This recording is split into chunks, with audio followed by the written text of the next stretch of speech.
የከተማዋ ፖሊስ የብሔር ተኮር ግጭት ውስጥ በመግባቱ ምክንያት የፌዴራል ፖሊስና መከላከያ ሰራዊቱ ከተማዋን ተቆጣጠረ። ዝርዝር መረጃ ይዘነበታል። በትግራይ ክልል አደገኛ የተባለ የተኩስ ልውውጥ ተደርጓል። የክልሉ ፕሬዝዳንት አዲስ አበባ የሚገኙ ሲሆን የክልሉ ቀውስ አደገኛ ደረጃ ላይ ደርሷል። ዝርዝሩ በቆይታችን ይቀርባል።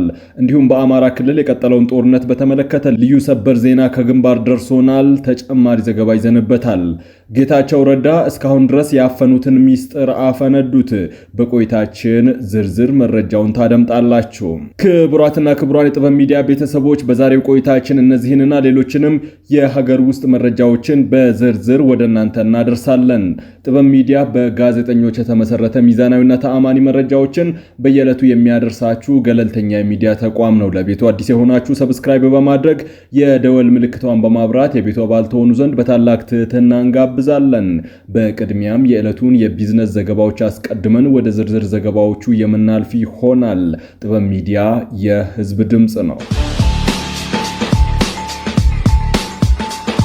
ዛሬ በዳሽን ባንክ አንድ የአሜሪካን ዶላር 151 ብር ከ5 ሳንቲም ሲመነዘር የአውሮፓ ዩሮ 175 ብር ከ8 ሳንቲም፣ ፓውንድ ስተርሊንግ 204 ብር ከ6 ሳንቲም፣ የሳውዲ ሪያል 40 ብር ከ4 ሳንቲም እንዲሁም የተባበሩት አረብ ኤምሬቶች ድርሃም 41 ብር ከ3 ሳንቲም፣ የቻይና ዩዋን 21 ብር ይመነዘራል።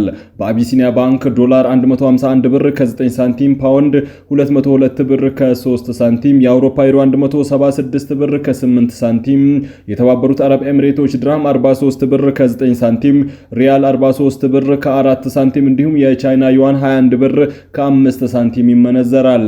በህብረት ባንክ ዶላር 151 ብር ከ6 ሳንቲም፣ ፓውንድ ስተርሊንግ 202 ብር ከ9 ሳንቲም፣ የአውሮፓ ዩሮ 178 ብር ከ9 ሳንቲም ይመነዘራል። ከአዲስ አበባ ከተማ አቅራቢያ በምትገኘዋ ሰንዳፋ ውስጥ አዳነች ኩምሳ የተባለች የኢትዮጵያ ንግድ ባንክ ሰራተኛን የገደለ ግለሰብ በፖሊስ የተፈለገ እንደሆነ ተገለጸ። የንግድ ባንክ አላልቱ ቅርንጫፍ ሰራተኛዋን ገድሎ አስክሬኗን ጥሎ የተሰወረው ተጠርጣሪ በቁጥጥር ስር እንዳልዋለ የሰንዳፋ ፖሊስ ጣቢያ የምርመራ ክፍል ኃላፊ ኮማንደር ንጋቱ አለሙ ተናግረዋል። ግድያው የተፈጸመው ሰኞ ታህሳስ 6 2018 ዓ.ም መሆኑን ገልጸዋል።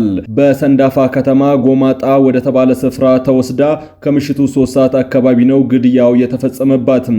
የሟች አዳነች አብሮ አደግና ቤተሰቧን የሚያውቅ አንድ ግለሰብ ተጠርጣሪው ከዚህ ቀደም ወደምትሰራበት እየሄደ ሲያስፈራራት እንደነበረ ተናግረዋል። ስሙ እንዳይጠቀስ የጠየቀው የአዳነች አብሮ አደግ ሟች ዛቻ እየደረሰባት እንደሆነ ለቤተሰቧ መግለጿንም አክሏል።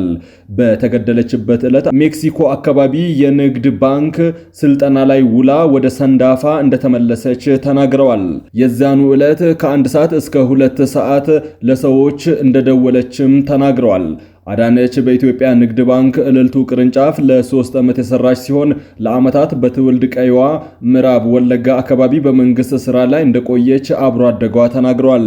የተገኘው የአስክሬኗ ክፍልም ብዙም አይደለም፣ የተገኘው ብቻ በፌስታል ተጠቅልሎ ተቀብራለች ብሏል። የሬሳ ሳጥኑ ክብደት እንዲኖረው ግማሽ ያህሉ በአሸዋ ሞልተው ነው የቀበሯትም ብሏል። የአዳነች አብሮ አደግ ግለሰቡ የአዲስ አበባ ነዋሪ እንደሆነና ቤተሰብ ያለው እንደሆነም ጠቅሶም እሷ የምትሰራበት አካባቢ ግንባታ ፕሮጀክት ስላለው ይመላለስ እንደነበረ ገልጸዋል። ከግድያው በፊት ራሱን በማስክና በጥቁር መነጽር የሸፈነ አገባሻለሁ እያለ ያስፈራራት እንደነበረም ተናግረዋል። የሰንዳፋ ፖሊስ ጣቢያ ምርመራ ክፍል ኃላፊ ኮማንደር ንጋቱ ተጠርጣሪው ጸጋዬ አሳልፈውና አዳነች በፍቅር ግንኙነት ውስጥ እንደነበሩ የፖሊስ ምርመራ እንደሚጠቁም ገልጿል። አዳነችን እንዲሁም ቤተሰቧን በቅርብ የሚያውቅ አንድ ምንጭ ግን ምንም አይነት ግንኙነት እንደሌላቸው ገልጿል። በተደጋጋሚ አገባሻለሁ በሚል ሲያስፈራራት እንደቆየም አስረግጠው ተናግረዋል። ኮማንደር ንጋቱ በበኩላቸው ግድያው በተፈጸመበት ዕለት ተጠርጣሪውና አዳነች ሆቴል ምግብ አዘው እንደነበረ ተናግረዋል። የሳሮን ሆቴል ውስጥ ምግብ አዘው እንደነበረ አዳነች ምግቡን ሳትበላ ሆቴሉን ጥላ ስትሄድ ተጠርጣሪው በመኪና ተከትሏታልም ብሏል። ከዛ ወደ ጎማጣ ሰፈር ወስዶ በጥይት ገድሏታልም ብለዋል። ጎማጣ የሚባለው አካባቢ በሰንዳፋ ከተማ ውስጥ ያለ ነው። የአዳነች አብሮ አደግ እንደተናገሩት አዳነች እጄን ልታጠብ ብላ ከሆቴሉ ለማምለጥ ሞክራለች። ተጠርጣሪው ግን እንደተከታተላትም አክለዋል። የሰንዳፋ ፖሊስ ጣቢያ የምርመራ ኃላፊው ኮማንደር ንጋቱ ተጠርጣሪው ግድያውን ከፈጸመ በኋላ በእልልቱ ከተማ መኪናውንና መሳሪያውን ጥሎ መሰወሩን ገልጸዋል። መኪናውና ለግድያ የተጠቀመበትን መሳሪያ በእልልቱ ከተማ ጥሎ ሄዷል ነው የተባለው። መኪናው ውስጥ ደምና መሳሪያ ተገኝቷል። ይህም ግድያው የተፈጸመው መኪናው ውስጥ መሆኑን ይጠቁማል ሲሉ አስረድተዋል። ተጠርጣሪው አዳነችን በጥይት ከገደላት በኋላ አስክሬኗን ጥሎ እንደሄደና አስክሬኗ በጅብ እንደተበላም ተገልጿል። ጉቦ በተቀበለ አቃቤ ሕግና ግብረ አበሮቹ ላይ የወንጀል ክስ ቀረበም። በፍትህ ሚኒስቴር አቃቤ ሕግ የነበረውና ግብረ አበሮቹም ከባለ ጉዳይ በተሰጠው ጥቆማ መሰረት በጉቦ መቀበል ወንጀል ተጠርጥረው በሕግ ቁጥጥር ስር ውለው የወንጀል ምርመራ ሲጣራባቸው ቆይቶም ታኅሳስ 8 ቀን 2018 በሙስና ወንጀል ክስ ቀርቦባቸዋል። ስማቸው ይፋ የተደረጉ ተጠርጣሪዎች በወንጀል ተጠርጣሪ የነበረ ግለሰብ ላይ የወንጀል ክስ እንዳይቀርብ እናደርጋለን በማለት 1 ሚሊዮን ብር እንዲከፍላቸው ሲደራደሩ ይህንን ድርጊት ጠቋሚዎች ለፍትህ ሚኒስቴር ከፍተኛ አመራሮች በማሳወቃቸው በተጠርጣሪዎቹ ላይ ከፌዴራል ፖሊስ ጋር በቅንጅት ክትትል በማድረግ ህዳር 16 ቀን 2018 ከግለሰቡ ቤተሰቦች 500 ሚሊዮን ብር ለጊዜው ባልተያዘ ግብረ አበራቸው የባንክ ሂሳብ እንዲገባ አድርገው የጉቦ ገንዘብ ያስገቡትን ደረሰኝ ሲሰጡ እጅ ከፍንጅ ሊያዙ ችለዋል። ፍትህ ሚኒስቴር ይህንን ጥቆማ በመስጠት ተጠያቂነት እንዲረጋገጥ ላደረጉ አካላት ምስጋና አቅርበዋል። ሚኒስቴሩ ሰራተኞቹ የሚፈጽሙት ተመሳሳይ የሙስናና የሌብነት ተግባራትን ተከታትሎ ተጠያቂነትን ለማረጋገጥ የሚያስችል ተጠሪነቱ ለሚኒስትሩ የሆነ ልዩ ቡድን በማቋቋም ወደ ስራ እንደገባም ገልጿል።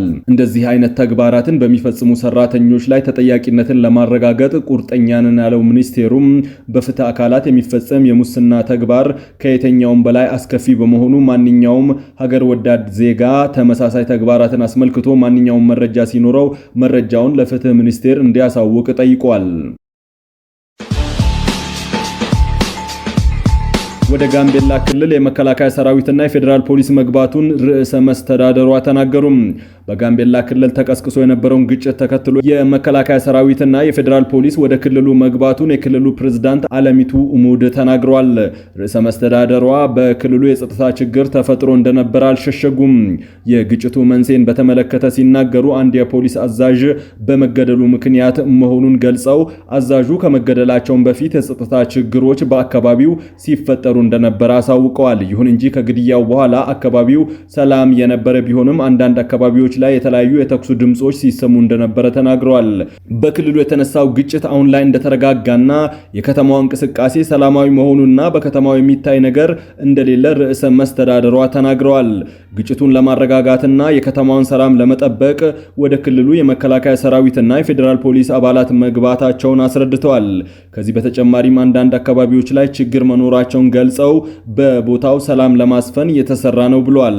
በርዕሰ መስተዳደሯ የሚመራው የጋምቤላ ክልል አስተዳደር ትላንት ምሽት ባወጣው መግለጫ በርካታ ያላቸውን ነገር ግን በቁጥር ያልገለጻቸውን ሰዎች በቁጥጥር ስር ማዋሉን አሳውቋል። በትግራይ ክልል ውስጥ በተለያዩ የፖለቲካ ቡድኖችና የታጠቁ ኃይሎች መካከል ያለው አለመግባባት ወደ ግጭት እያመራ ይገኛል። በተለይም በህዝባዊ ወያኔ ሓርነት ትግራይ ህወሓት ታጣቂዎችና የትግራይ ሰላም ኃይል በሚባሉ አካላት መካከል ሰሞኑን በተለያዩ ቀጠናዎች የተኩስ ልውውጦች ተደርገዋል።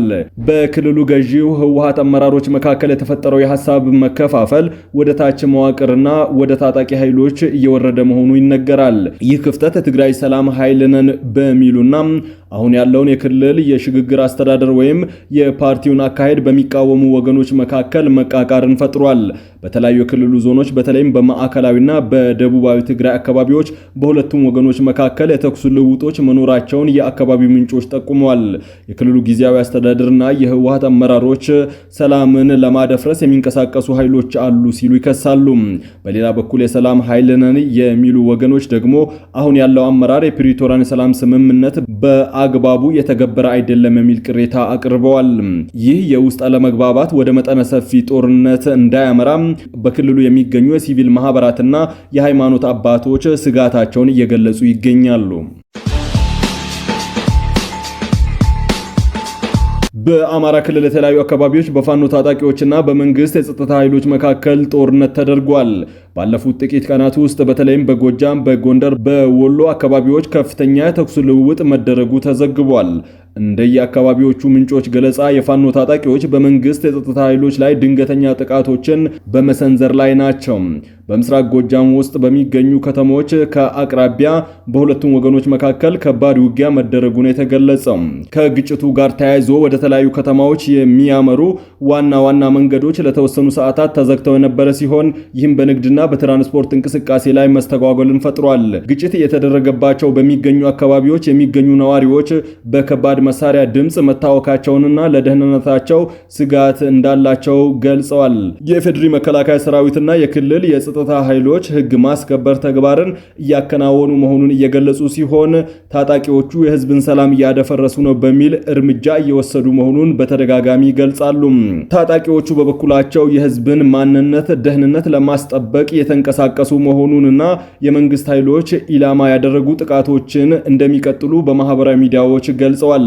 በሁሉም ወገኖች በኩል የደረሰው የሰው ህይወት መጥፋት እና የንብረት ውድመት መጠን በገለልተኛ አካል እስካሁን ድረስ አልተረጋገጠም። ይሁን እንጂ ግጭት ባለባቸው ቦታዎች ከፍተኛ የሰው ኃይል ጉዳት እንደሚደርስ ይገመታል።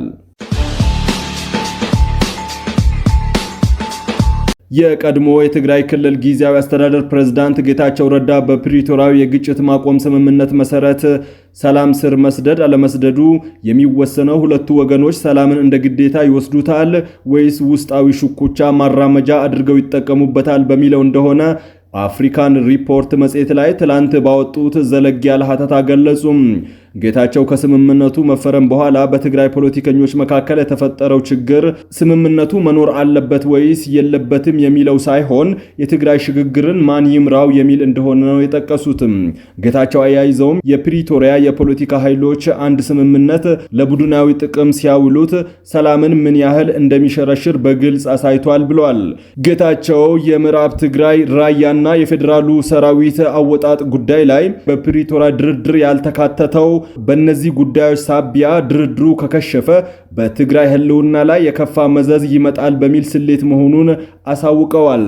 የፌዴራሉ መንግስት ተደራዳሪ ልዑክ ወደፊት በትግራይ የሚቋቋመውን ጊዜያዊ አስተዳደር በምዕራብ ትግራይና ራያ ላይ ቁጥጥር እንዳይኖረው የሚከለክል አንቀጽ ለማስገባት ሞክሮ እንደነበረ ጌታቸው የጠቀሱ ሲሆን ሆኖም ያ አንቀጽ ቢገባ ድርድሩ ይከሽፍ ነበር ብለዋል። ክቡራትና ክቡራን የጥበብ ሚዲያ ቤተሰቦች ለሰዓቱ የመራረጥናቸው ዘገባዎቻችን በዚህ አብቅተዋል።